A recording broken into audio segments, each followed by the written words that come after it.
देखने वाले हैं प्रश्न 2 का प्रश्न नंबर 1। तो चलिए देखते हैं।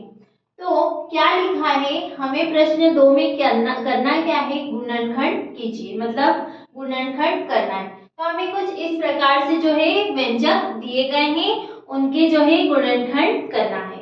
तो सबसे पहला है, हमें क्या व्यंजक दिया गया है, 4p का वर्ग माइनस 9q का वर्ग। इस प्रकार से जो हमें दिया गया है। तो क्या मैं 4 और 9 का गुणनखंड कर सकते हैं यहाँ पे? तो देखो इधर की तरफ देखना, 4p का स्क्वायर, तो 4 का गुणनखंड क्या होगा, 2 गुणा में 2। 4 का गुणनखंड क्या होगा, 2 गुणा में 2, 2 दूनी 4, p स्क्वायर है मतलब p गुणा में p, ऐसे ही होगा। ये हो गया हमारा 4p का स्क्वायर। अब देखो ये भी 2 बार है, ये भी 2 बार है, तो हम इसको कुछ इस प्रकार से लिख सकते हैं, 2p का होल स्क्वायर। समझ में आया, 2p का होल स्क्वायर। क्यों होल स्क्वायर? क्योंकि 2p 2 बार है और p भी 2 बार है। तो हमने क्या किया, एक बार लिखा 2 और एक बार p लिखा और उसके ऊपर लगा दी घात, कौन सी, 2 की। तो मतलब इसका मतलब होता है कि 2 भी 2 बार है, p भी 2 बार है। तो जब 2 गुणा 2 और p गुणा p करेंगे तो हमें फिर से क्या मिल जाएगा, 4p का स्क्वायर। ठीक है। अब यदि हम 9q स्क्वायर की बात करें तो क्या होगा, 9 का गुणनखंड क्या होता है, 3, मतलब 3 गुणा में 3, मतलब 3 तिया 9। तो 9 को हम क्या लिख सकते हैं, 3 गुणा में 3। साथ में है q स्क्वायर, मतलब 2 बार q, तो q गुणा में q। अब यहाँ पर भी 3 2 बार है और q 2 बार है, तो हम इसको एक एक बार लिखेंगे और इसका भी होल पावर 2 लगा देंगे। अब इसका मतलब होता है कि 3 को भी 2 बार गुणा करना है और q को भी 2 बार गुणा करना है। जब हम इनका 2 बार गुणा करेंगे तो हमें फिर से 9q स्क्वायर मिल जाएगा।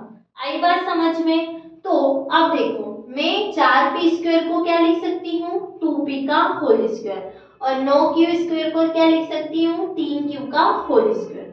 आगे बात समझ में? तो लिख देते हैं, 4p को लिखेंगे हम 2p का होल स्क्वायर, माइनस है तो माइनस लगाएंगे, 9q को क्या लिखेंगे, 3q का होल स्क्वायर। ठीक है। अब देखो ये कुछ कैसे बना, एक सर्वसमीका होती है, a स्क्वायर माइनस का b स्क्वायर। तो क्या होता है, ध्यान से देखिए, जब a स्क्वायर माइनस का b स्क्वायर हो तो क्या हो जाता है, a प्लस b और a माइनस b। जब a square minus b square हो तो क्या हो जाता है, a plus b, a minus b। समझ में? ये हमेशा ध्यान रखना है। अब देखो ये जो हमारी व्यंजक है, ये जो हमारा व्यंजक है कुछ इसी प्रकार से आया। यदि हम a को 2p मान ले और b को हम 3q मान ले तो हमारा जो व्यंजक है कुछ इसी प्रकार से बन जाएगा, है ना, कि देखो 2p का स्क्वायर माइनस 3q का स्क्वायर। ठीक है। ये अब इसको हम किस प्रकार से लिख सकते हैं, एक बार प्लस एक बार माइनस, मतलब a plus B a minus B. यहाँ पर a हमारा 2p है और b हमारा 3q है, तो हम इसको किस प्रकार से लिख सकते हैं, देखो एक बार 2p का स्क्वायर माइनस 3q का होल स्क्वायर। इसको हम लिख सकते हैं 2p प्लस 3q और एक बार आएगा माइनस में तो 2p माइनस का 3q। ठीक है। ये हमने किस प्रकार से लिखा, ये सर्वसमीका का उपयोग करके। ठीक है। तो हमारा उत्तर ये आया है। आ गया समझ में किस प्रकार से सर्वसमीका का इस वाले व्यंजक में जो है उपयोग होगा।